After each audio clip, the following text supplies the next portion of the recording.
Oh boy, it's been a hot minute since the last Let's Play. Welcome one and all to Let's Play Zelda 2 The Adventure of Link. I know I've spent quite some time in the hyperbolic time chamber, but lo and behold, here we are, the sequel to the original Legend of Zelda.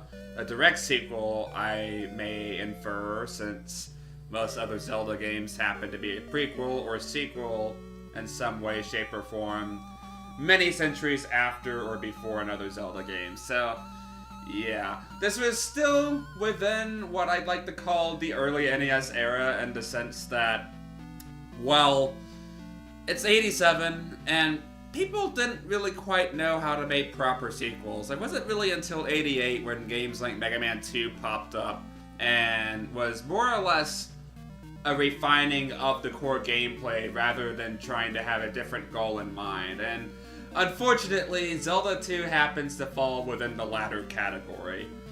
So, yeah, Zelda 2 is a drastically different game from not just Zelda 1, but from most other Zelda games in general. Just gonna go ahead and start up this file I had pre-made for the Let's Play here. And as you can see here, this game is a side-scroller slash action RPG of sorts. You fight enemies in a standardized combat format similar to games like Castlevania. Even the movement kind of feels like Castlevania now that I think about it. But you run into random enemy spawns on the overworld map if you stray too far off the path. And you gain experience points like other RPGs. Just gonna nab this P bag here.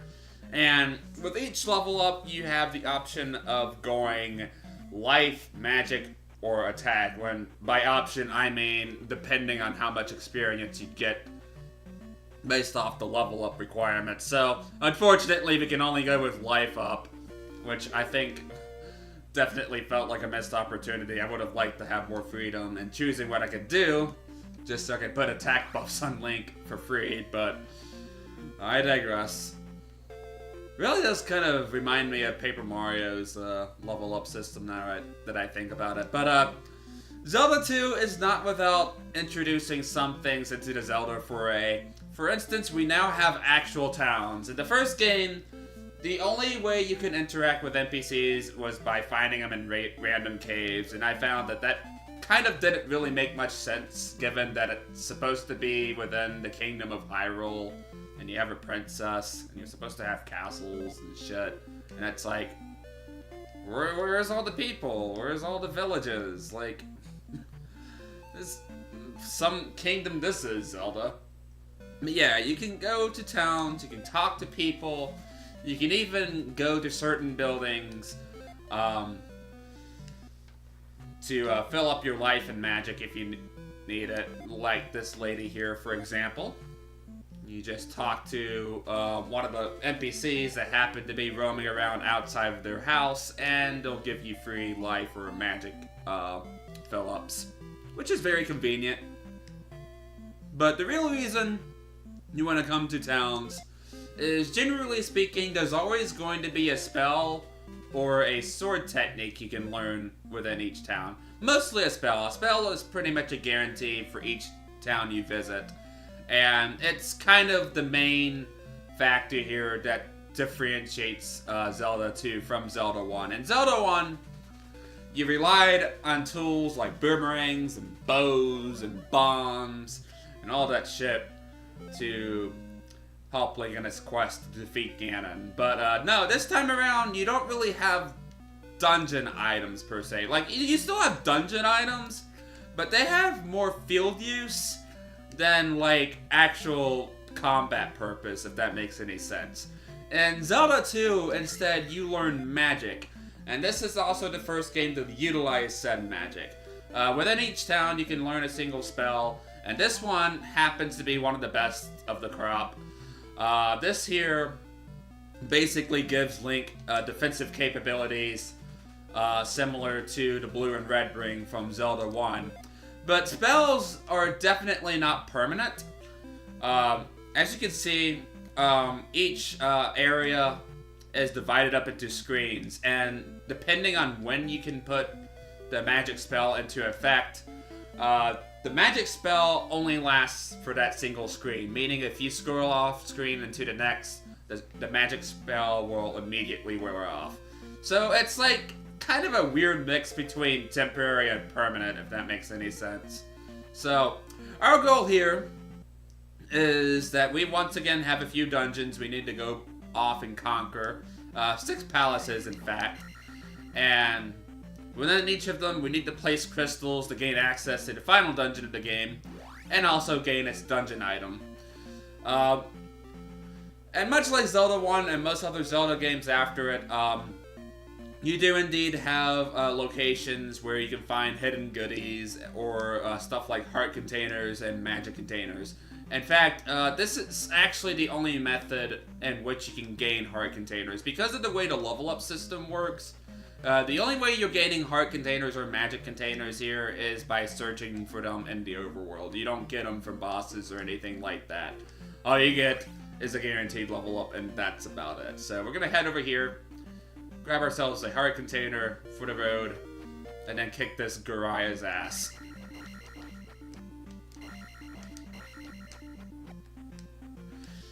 I will say though, leveling up in the early game is pretty damn easy. The experience requirements aren't too bad. They're pretty generous for the most part, but once you get to a certain point, I want to say after level 2 or so, level ups will be significantly slower, and you can only expect maybe 2 level ups at a time within a palace or so. Granted, if you save the experience coming in to the palace before fighting the boss, but I digress. Here we are, level 1, wasn't too bad. Defined, that is. So levels. You don't really have puzzles per se, but Zelda 2, as I have mentioned in some way, shape, or form, is more combat oriented, meaning you're going to be fighting a lot of enemies, there's a lot of swordplay. If you love Castlevania, this game is for you, because not only is your movement somewhat restrictive in some way, forcing you to play a lot more proactive, it's also a lot more spacing oriented as well. Like in games like Castlevania, like you could not miss space shit whatsoever, otherwise you were down to take a big beating. And Zelda 2 is certainly no exception, as this game has its fair share of swordplay and shield play. So our shield is actually useful against not only projectiles in this game, but it's also useful against sword blows. Now granted, this certainly doesn't work against everything, and we'll be getting to that later, but we can use our shield to deflect sword blows, which will help us give an edge over enemies like Stalfos and Iron Knuckles, which we'll be running into later down the road. And crouching and standing also varies Link's positioning on whether he's going to swing his sword one way or another, or have his shield up in one way or another, or vice versa. You get the idea. But yeah, much like any other Zelda game, you still need to go out of your way to different branches of a dungeon to go and find keys. Definitely want to be on the lookout for those, because you're not going to make it too far into a dungeon without them. So I'm going to go ahead and kill off this bubble here. Bubbles have a notoriously long slew of HP, and it certainly doesn't help that I have these fucking assholes in my way. Stealing my experience. Yeah, these things suck experience out of you. Zelda 2 is certainly not a forgiving game. It's actually significantly harder than the first Zelda, and that's for damn sure. If not harder than most other Zeldas in general. Zelda 2 is certainly not a walk in the park, and some people may or may not like that.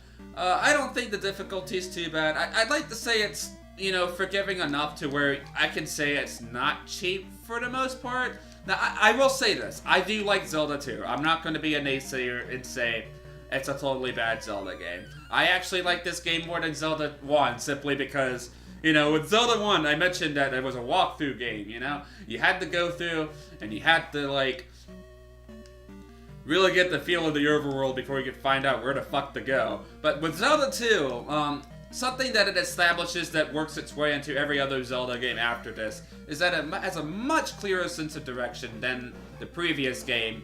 NPCs help you out. Their advice doesn't feel too cryptic. They'll point you out in, like, the direction of different dungeons, different items like heart containers, magic containers, other secondary items that you'll need to learn other magic spells. Because, like, let's be honest, we kind of learned Shield for practically free, but that's not going to be the same case moving forward, or learning other magic spells, that is. So, just thought I'd warn ya. Just thought I'd warn ya. That being said, though, this is still, like, within the lower echelon of personal favorite Zelda games for me. So this game is certainly not without its flaws. It definitely is far from perfect. And even though I did just say momentarily ago that, like, you know, Zelda 2 definitely feels reasonably challenging, and not too, like, bullshit like games like Castlevania 3 are, for instance. It's like, there are cases when the game can be a little too annoying for its own good, if that makes any sense whatsoever. It's not going to be quite that way for the first dungeon. I'd say the first dungeon is just small enough, and, you know, it teaches the player, like, what to expect for dungeons moving forward, you know? It definitely feels reasonably paced, and the dungeon is divided up in such a way to where you have the keys and the dungeon item and the boss just far enough apart to where you can get an idea of where you need to prioritize your goals, if, again, that makes any sense. So, yeah, now that we've nabbed enough keys, we're going to go ahead and get our first dungeon item. Bubbles are notoriously tanky, but thankfully the reward is super well worth it. So, definitely don't want to have these guys touch us because they'll suck up our magic points. If they do. You can already see right there that they've already taken quite a few. And I don't want them taking any more. Damn it. That being said, though, I'm not going to be doing too much grinding in this Let's Play. Well, by grinding, I mean, I'll be fighting, you know, most of the enemies I run into along the way. But, like, for the most part, I'm not going to be really running into enemies intentionally just to get experience, you know? I'm basically just going to be playing it in a way to where I can fight, you know, just about enough enemies that appear in my path to gain experience. And I find that, you know, Zelda 2 works just fine this way. Personally, like, I never really needed to go out of my way and grind if I played my cards right, because if I go by the method I have in mind right now, I should be, you know, maxed out on level, like, after level 6, which is right before the final dungeon of the game, which is pretty much perfect for me as far as things are considered.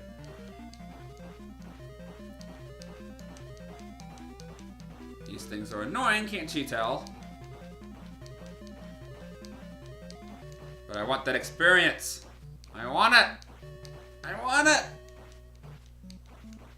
You're not going to be stealing my magic points from me today, sir.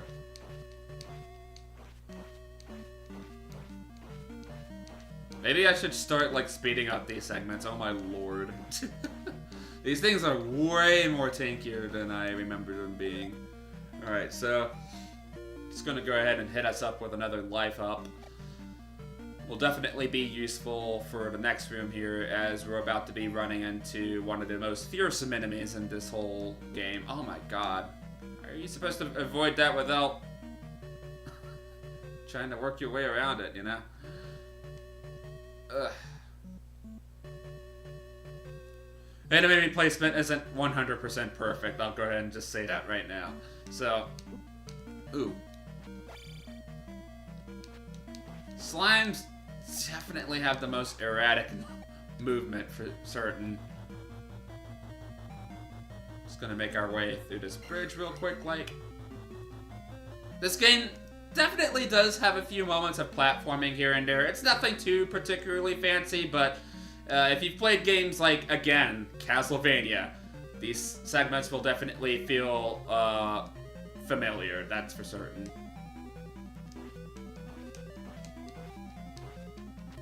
Ow.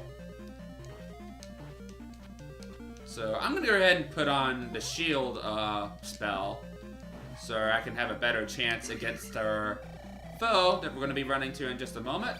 This here is an Iron Knuckle, and he will put your display of swordsmanship to the test. Definitely want to be on the lookout for where he's placing his shield and his sword shots. And yeah, they're definitely something that you actually have to use a fair bit of player skill into beating, and not just pressing the B button to kill off. Yes, sir, Bob. But yeah, we just got the candle. The candle, unlike Zelda 1, does not have field use. Instead, the way the candle works in Zelda 2 is that you might have noticed on the way over to level 1 that one of the caves was super dark. So because of this factor, if we bring the candle into it, it actually lights up the cave to where we can not only see where the fuck we're going, but it also helps in seeing the enemies laid out in front of us. Like, you might have noticed I hit a slug in that cave, but I wouldn't have known that if I didn't know that was already there in the first place, you know? The candle helps light things up like that, and it makes caves significantly less painful to go through. But, of course, you can play it like Zelda 1, in the sense that if you know your way around, you know, you can just go through and take care of the caves without, you know, needing the candle. But why on earth would you do that? Like, it's one thing to have rooms, like, dimly lit, but, you know, unlike Zelda 2, you know, it's kind of the opposite. Like, you can see the terrain mostly fine, but, like, enemies, on the other hand, they're invisible, and it's like,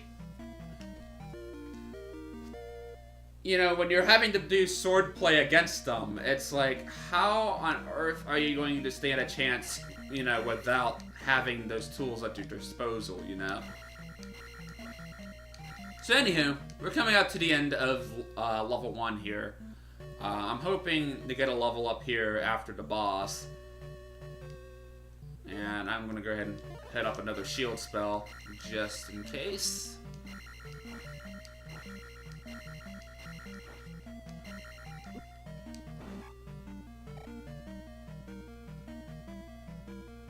Alright, got ourselves another Iron Knuckle.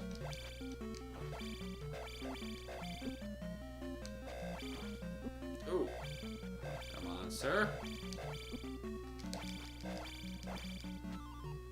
Oh, hey! Nice. Let's go. Alright. So, if things go well, let's go ahead and fight our first boss. So this here is Horsehead. And much like the other enemies we fought beforehand, bosses also have a fair bit of swordplay to them.